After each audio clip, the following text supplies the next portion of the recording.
Hey guys, welcome back to another MACS episode, and I'm your podcast host Mel. As you can see, I'm trying something new. I'm filming at home. But today I will be doing a little Substack read-along that I wrote about performative acts online. And so basically I'll just be doing a little read-along and doing some extra commentary, and hopefully you guys enjoy. Featuring my Terry Crews show. Anyway, so I haven't released this yet, but I titled this article, Building Confidence That Isn't Dependent on Attention, Amongst the Marches and the 5 a.m. morning routines. And yeah, to start, building confidence. Fact is, you can tell if someone's truly secure in themselves 9 times out of 10. I mean this in a way that you can tell if someone is truly happy with who they are. I cannot stress enough the amount of... I guess you can just tell if someone's not happy with themselves. You can tell if someone's insecure, whether they're straight up just lashing it out on you, because God forbid that has happened to me way too many times. I have gotten into myself in friendships that were not the most healthiest. Oh, sorry, my necklace is on the backwards. I've had friendships where there was secret animosity, whether that was from me, whether it was friendships in the past, or it was on their side. And you can kind of tell. You can kind of tell if it's on either side, because secret animosity in friendships is something that is very obvious. Like, at first, I feel like it's kind of a thing that creeps up on you in your friendship. I mean this in a way that first it starts with the little petty comments, and then it kind of escalates, and then I feel like eventually then there's that big friendship fallout that always happens, or it doesn't happen, or you just completely just lose contact. I feel like I'll leave that up to you guys to debate whether it's best to have a big friendship fallout or whether you can just ghost them. I guess it depends whether you just like drama or not. Personally, I'm not the most confrontational person alive. So, talking it out is fine. But whenever I feel secret animosity in friendships, I just feel like it's very hard for me to empathize with the other person, because I just feel like I've dealt with it for so long. I just don't want to hear about it, I just don't want to hear their side. It's just, you get so emotionally drained just from hearing. You can't really empathize with them why they would do that to you, if that makes sense. Anyways, let me continue on. Obviously, if you've genuinely been taking those steps to upgrade your life, you deserve to flaunt it. Everyone deserves to be proud and outwardly express the rewards of their own work. And I 100% still stand by this. I love seeing the baddie pics. I love seeing the post-breakup baddie pics. Anyways, continuing. But particularly with social media, there's a very thin line when it comes to excessively posting. The barrier between outwardly posting to prove a point to get back at people, or whether you're generally utilizing social media as a way to express your thoughts. Much like what I'm doing on this blog. So, I have a lot of things to say about this. Whenever my friends go through a breakup and they start posting... I've been there. I've done the same thing. With my very first relationship, after we broke up, I genuinely felt like I was gonna die.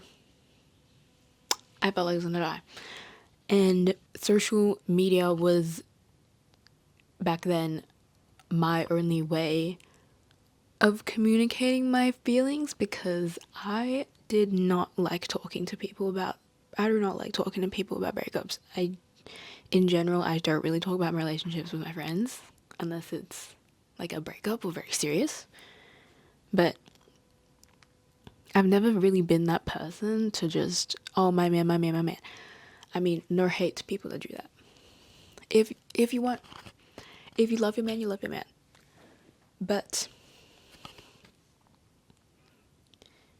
yeah, once on social media, you can definitely tell if someone's excessively posting, or like if something's changed in their lives, like whether they change the profile picture, or they just start posting like influencer level posting stories.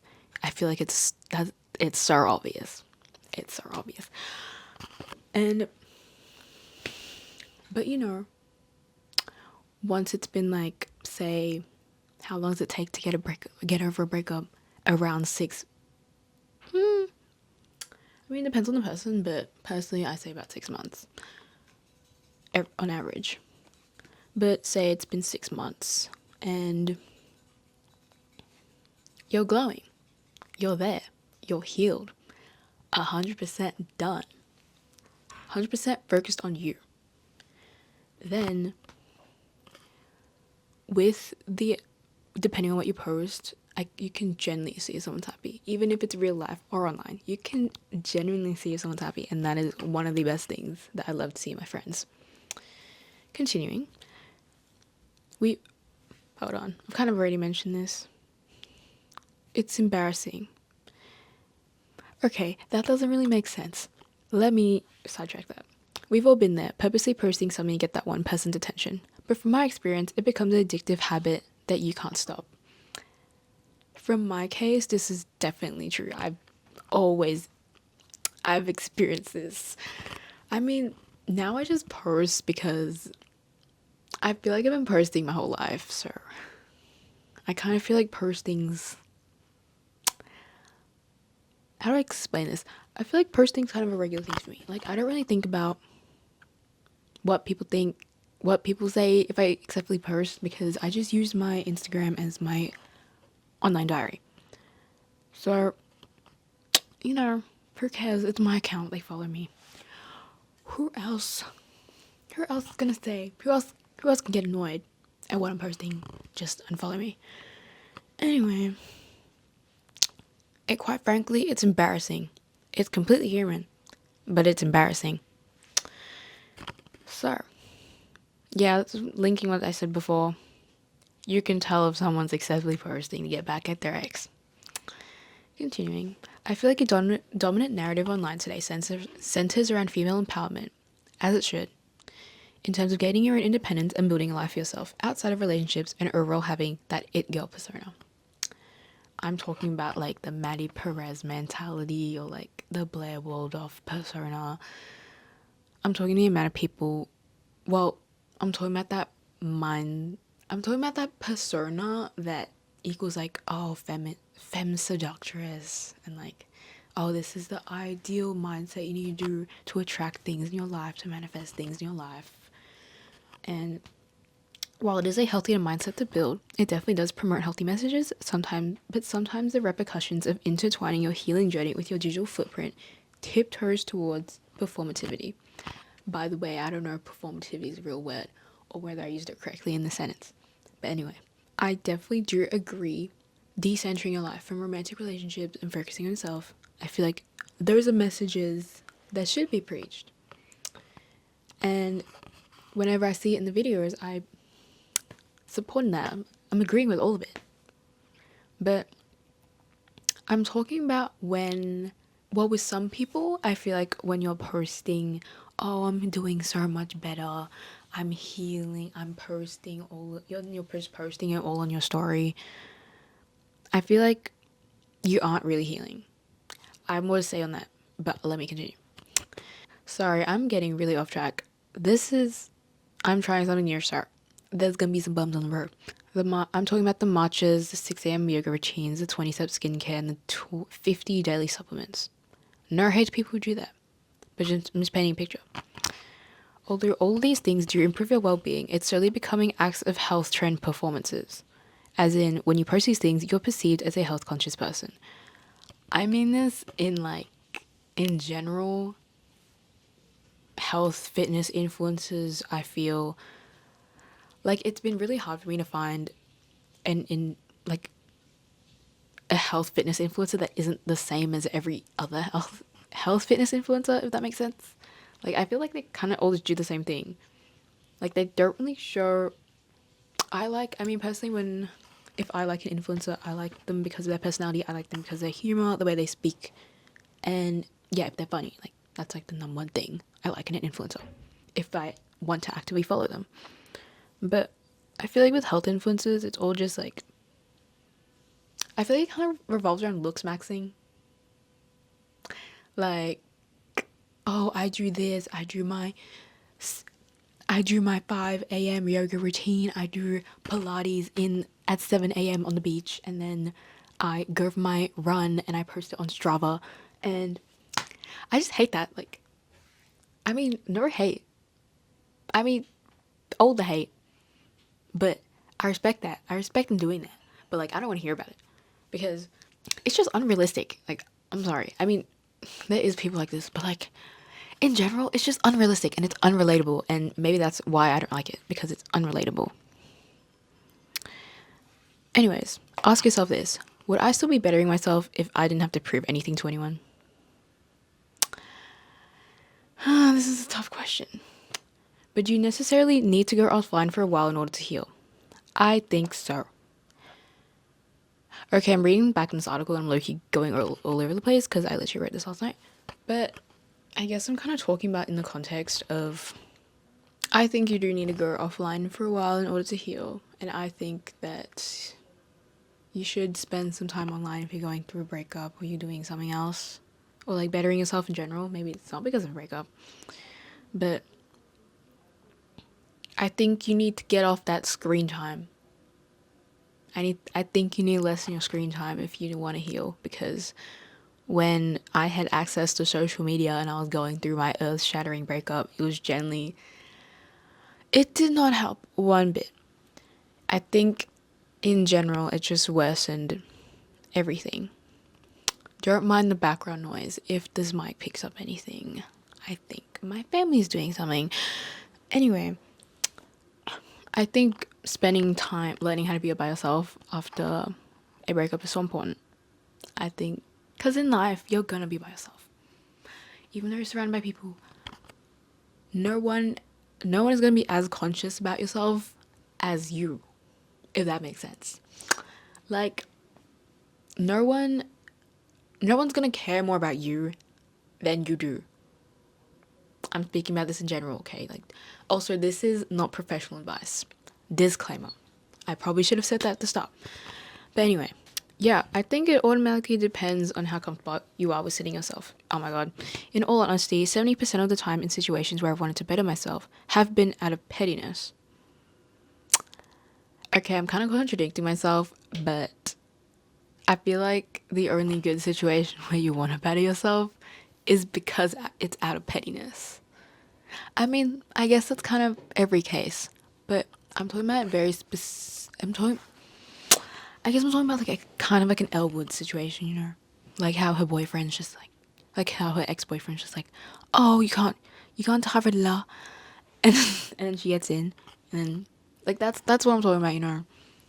But I feel like you should do things out of pettiness because you never know where it might take you.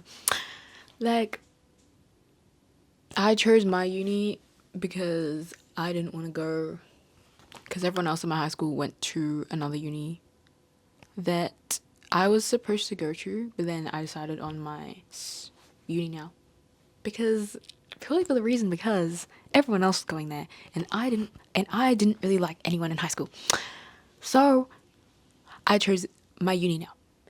And honestly, I don't regret it one bit because it was just refreshing starting new and not knowing anyone from high school, because to be honest, I didn't really like anyone in high school. So, you know, all the best for me. But anyway, maybe this is all just stemming from my newfound hatred of overly curated influencer reviews. I really hate the specific uni influencers that promote AI study tools, because I really hate I just really hate overly curated content. Like, I'm not talking about like ads. Like, ads are fine. I can tolerate ads. I mean, we see 10,000 ads a day. So, you know, I kind of do have to tolerate them. But I'm talking about like a get ready with me where it's just like, get ready with me and go to my 6 a.m. run. Or like, I really hope this mic doesn't pick up the background noise. Anyway, I'm talking about like the come with me's, like the vlogs where it's just like, I don't know, I'm just talking about the overly polished like Canva template, like influence, okay, fruity reviews. I love them and I do watch fruity reviews, but sometimes they're just so copy and paste, like, come with me to go to Melbourne's hidden gem, like they all just sound the same. It's just like, this is what I did today, this is what I ate, this is what the food tastes. I mean, that's what you're supposed to do in a food review. What am I talking about? But you get what I mean. Like, you're just like, Melbourne, welcome to Melbourne's hidden gem, and like, come with me to go here, and this food was a 10 out of 10, and they even gave me a discount. Like I've had good food, but not that good, you know. Back to doing things out of pettiness. I think there is truth in seeking external motivation to go on self-betterment journeys, because sometimes you need a little push. I think because nothing feels better than proving people wrong. That is just a fact. I love proving people wrong. So, you know, as long as they're motivating you for the right reasons, I think there's nothing wrong with doing things out of pettiness. I feel like also there's nothing wrong with being a little bit immature sometimes. Okay, this is probably really a bad message to be preaching on the MACS podcast, but I mean, no one's 100% perfect. If you want to crash out, like, just crash out. I feel like sometimes you need to crash out in order to, like, be a better person, because you need to let it all out somewhere. And the majority of people who listen to this are probably young. Well, not kid young, hopefully, but just young. Yeah, no one's perfect 100% of the time, even if you crash out once, as long as you don't end up in jail. Like, it's fine. You can literally give yourself space to be immature.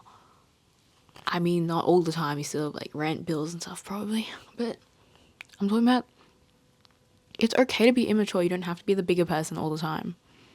If you're being if you want to be the better person, like, or like the bigger person all the time, I feel like that's kind of pretentious. Anyway, okay, controversial. If you keep on holding yourself to that pedestal of always wanting to be the correct person and wanting to act the most correct, then you're just going to drive everyone away. Speaking from personal experience. Also, keeping feelings to yourself is a bad thing, and you definitely should not be doing that. So, I'm not saying you should channel that into crashing out. I mean, but you need to crash out, like, somehow, you know, as long as it's in a way that doesn't hurt anyone. I feel like that's a completely valid thing to do. Anyways, thank you for listening to my first at-home podcast. Check out my Substack, check out MACS, and yeah, check out Monash MACS on YouTube, Instagram, TikTok, LinkedIn, Spotify. Thank you. Bye, guys.